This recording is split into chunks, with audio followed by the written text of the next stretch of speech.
Hello my YouTube family, कैसे हैं आप सब। उम्मीद करती हूँ बिल्कुल ठीक ठाक और खैरियत से होंगे। जो मेरे चैनल पर नए हैं चैनल को सब्सक्राइब करना ना भूलिएगा। तो आज की इस वीडियो में मैं शेयर करने वाली हूँ आप लोगों के साथ ये बहुत ही खूबसूरत सी रफल फ्रॉक जिसके साथ मैंने लेस का यूज़ किया है। ये मैं 2 से ढाई साल की बच्ची की फ़्रॉक बना रही हूँ। इसके लिए मैंने तकरीबन 1.5 फैब्रिक का यूज़ किया है। स्टफ़ जो है वो लॉन है। आपके पास जो भी फैब्रिक हो आप उसे यूज़ कर सकते हैं। सबसे पहले हम योक की कटिंग कर लेते हैं। योक की कटिंग के लिए जो मैंने इसकी चौड़ाई रखी है वो तकरीबन मैंने 15 इंच ली है और जो इसकी लंबाई है वो मैंने तकरीबन 8 इंच ली है। तो इस तरीके से सेंटर पे मैंने 4 इंच पे मार्क किया है। जो अपना आर्म होल है उसे मैंने 2 इंच डीप रखा है। चेस्ट साइज़ जो है वो 12 इंच रख रही हूँ। अब इन निशानात के मुताबिक मैं अपनी योक की कटिंग कर लूँगी। तो ये फ़्रॉक जो है ये बहुत ही खूबसूरत है। इसको मैं पहले भी आप लोगों को सिखा चुकी हूँ, लेकिन तब वो फ़्रॉक मैंने तकरीबन 9 मंथ से 1 साल की बच्ची की वो फ़्रॉक बनाई थी। आप लोगों ने बहुत प्यार दिया था उस फ़्रॉक पे, इसीलिए मैं क्लियरली अब दोबारा से इस पर वीडियो बना रही हूँ कि इसको मैंने किस तरीके से रेडी किया था। तो इस तरीके से मेरी जो योक है उसकी कटिंग हो चुकी है। दोनों पार्ट्स को अलग कर लूँगी और अब मैं क्या करूँगी, इनके आर्म होल को फोल्ड कर लूँगी और इसके ऊपर एक सिलाई लगा लूँगी। इस तरह से हमने अपनी फ्रंट साइड और बैक साइड के आर्म होल को फोल्ड कर लेना है। अब मैं अपना प्लेटेड पार्ट लूँगी। प्लेटेड पार्ट की मेजरमेंट्स कुछ इस तरीके से हैं कि मैंने जो इसकी लंबाई ली है वो काफ़ी ली है, मतलब ताकि इस फ्रॉक में घेर जो है ना वो खुला ही अच्छा लगेगा। तो इसका जो मैंने घेर है वो तकरीबन 30 इंच लॉन्ग लिया है और 14 इंच जो है मैंने इसकी चौड़ाई ली है। तो इस तरीके से जो हमारे प्लेटेड पार्ट है उसके ऊपर मैं अपनी प्लेट्स को ऐड कर लूँगी। यहाँ पे फ्रिल की कटिंग के लिए जो मैंने पट्टी है वो तकरीबन 32 इंच लॉन्ग ली है और 4 इंच मैंने चौड़ाई में ली है। तो इस तरीके से इन दोनों पट्टियों को फोल्ड कर लूँगी और इस तरीके से यहाँ से मैं गुलाई में कटिंग कर लूँगी। तो गुलाई वाले हिस्से को हमेशा याद रहे कि उसको फोल्ड नहीं करना। जो स्ट्रेट वाला हिस्सा है उसे हमने फोल्ड कर लेना है और जो गुलाई वाला हिस्सा हमने कट किया उसके ऊपर सिलाई लगा के धागा खींच के हम प्लीट्स को ऐड कर देंगे। तो इस तरह आप देख सकते हैं यहाँ पे मैंने अपनी फ्रिल को फोल्ड कर लिया और अब मैं क्या करूँगी, अब मैं थ्रेड को खींचूँगी और यहाँ पे बहुत ही खूबसूरत सी गैदर्स को ऐड कर लूँगी। तो दोनों हमने अपनी फ्रिल इसी तरीके से रेडी कर लेनी है।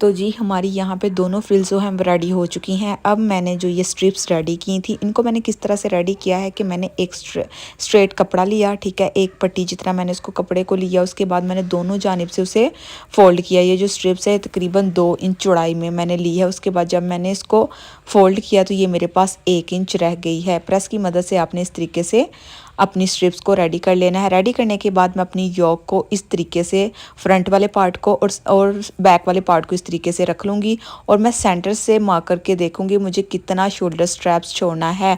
तो यहाँ पे हम 6 इंच अपना शोल्डर स्ट्रैप रखेंगे। तो इस तरीके से मैंने अपनी पट्टी को दोनों जानिब रखना और जो एक्स्ट्रा पट्टी होगी उसे मैं कट कर लूँगी। यहाँ पे पट्टियों की जो लेंथ है वो तकरीबन 18 से 19 इंच रख रही हूँ।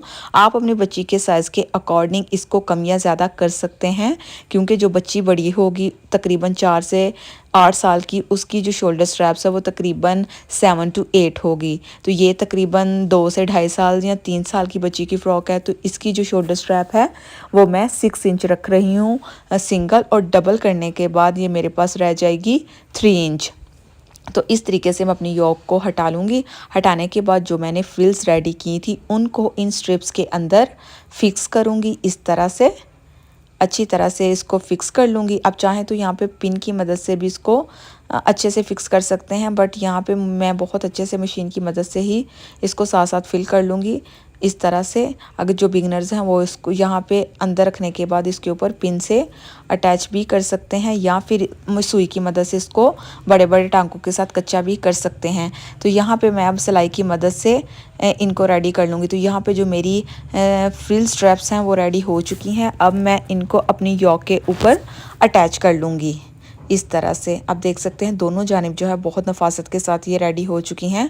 अब मैं अपनी योक को लूँगी, इस तरह से योक के ऊपर मैंने बारीक फ़ोल्ड कर लिया। बारीक फ़ोल्ड करने के बाद जो बारीक रिबन होता है, आप कोई भी डोरी का भी यूज़ कर सकते हैं या फिर आप किसी भी लेस का यूज़ कर सकते हैं। तो मैंने 2 स्टेप जो थे आगे भी और पीछे भी अटैच कर लिए। तो इस तरीके से अब मैं अपनी रफल स्ट्रिप्स को इस तरह से रखूँगी और उसके बाद ये मेरे पास ऑफ वाइट कलर की मिल्की लेस थी। आप चाहें तो इसकी जगह कोई भी लेस यूज़ कर सकते हैं, बट ये मेरे पास यही वाला डिज़ाइन पड़ा हुआ था जो कि मुझे बहुत प्यारा लग रहा था। इस वजह से मैंने इसको इसके नीचे रख के इस तरह से अटैच कर लेना है। दोनों तरफ हमने इस लेस को अटैच करना है। आप कोई भी लेस यूज़ कर सकते हैं, ज़रूरी नहीं कि जिस तरह की लेस मैंने यूज़ किया आप भी वैसी ही करें। जो आपके पास अवेलेबल हो आप उसी लेस का यूज़ कर सकते हैं। तो इस तरह से मैं अब दूसरी जानिब भी इसी तरीके से लेस को रखूँगी। हमने इस तरह से अपनी पट्टी के नीचे इस लेस को रखना है और उसके बाद मशीन की मदद से किनारे पे सिलाई लगा के इस लेस को भी साथ में अटैच कर लेना है और ये इसी पट्टी को हमने योक के साथ भी अटैच कर लेना है। तो यहाँ पे मैं आपको रेडी करके दिखाती हूँ। तो जी जनाब, यहाँ पे जो मेरी रफ़ल स्ट्रैप्स थी वो रेडी हो चुकी हैं, योक के साथ बिल्कुल अच्छे से जुड़ चुकी हैं। आप देख सकते हैं इसकी लुक जो है वो कुछ इस तरह से है। अब मैं अपना प्लेटेड पार्ट लूँगी। प्लेटेड पार्ट के ऊपर भी मैंने बारीक प्लीट्स को ऐड कर लिया और फ्रंट वाली साइड पे एक स्टेप रिबन का भी अटैच कर लिया है। आप लेस का भी इसकी जगह यूज़ कर सकते हैं। तो इस तरीके से अब मैं अपनी योक के साथ इन प्लेटेड पार्ट्स को अटैच कर लूँगी। तो यहाँ पे आप देख सकते हैं यहाँ पे मेरे प्लेटेड पार्ट जो हैं वो भी योक के साथ जुड़ चुके हैं। इसकी टोटल लुक जो है वो कुछ इस तरह से है। आप देख सकते हैं कितनी नफासत और नीटनेस के साथ ये रेडी हुए हैं। अब मैं क्या करूँगी, अब अपनी फ़्रॉक को इस तरीके से फ़ोल्ड करूँगी। फ़ोल्ड करने के बाद अब मैं अपनी फ़्रॉक को साइड से स्टिच कर लूँगी। साइड से स्टिच करने के बाद घेरे को बारीक फ़ोल्ड कर लेना है और इस तरीके से जो हमारी फ़्रॉक है वो रेडी हो चुकी है। सेंटर में मैंने ये बारीक रिबन की बो यूज़ कर लिया। आप चाहें तो इसकी जगह कोई भी फ्लावर भी यूज़ कर सकते हैं या फिर कपड़े की बो भी यूज़ कर सकते हैं। तो ये फ़्रॉक गर्मियों के लिए बहुत ही ज़्यादा खूबसूरत लगती है और बच्चों के लिए बहुत ज़्यादा आरामदाह भी रहती है, क्योंकि बच्चों को इस तरह की फ़्रॉक्स पहनाई हुई बहुत ज़्यादा खूबसूरत लगती हैं। तो आप कोशिश किया करें इसी तरह की रफ़ल्स का यूज़ करके छोटी छोटी फ्रिल को अटैच करके अपनी फ़्रॉक्स में डिटेलिंग दिया करें, ताकि बच्चों को पहनाई हुई फ़्रॉक्स जो हैं वो अच्छी लगें। ज़रूरी नहीं कि अगर आप घर पे सिलाई कर रहे हैं तो आप कुछ भी आम से डिज़ाइन बनाएं। कोशिश किया करें कि थोड़ी सी ज़्यादा डिज़ाइनिंग करके अपने बच्चों के कपड़े रेडी किया करें। तो आई होप आप लोगों को मेरी आज की वीडियो बहुत अच्छी लगी होगी। मज़ीद इस तरह की वीडियोस देखने के लिए मेरे चैनल को सब्सक्राइब कर लें, ताकि आने वाली हर नई वीडियो आप तक पहुंच सके और हर अपडेट आप तक पहुंच सके। तो मिलेंगे अगली वीडियो में, तब तक के लिए अपना बहुत ख्याल रखना। अल्लाह हाफिज़।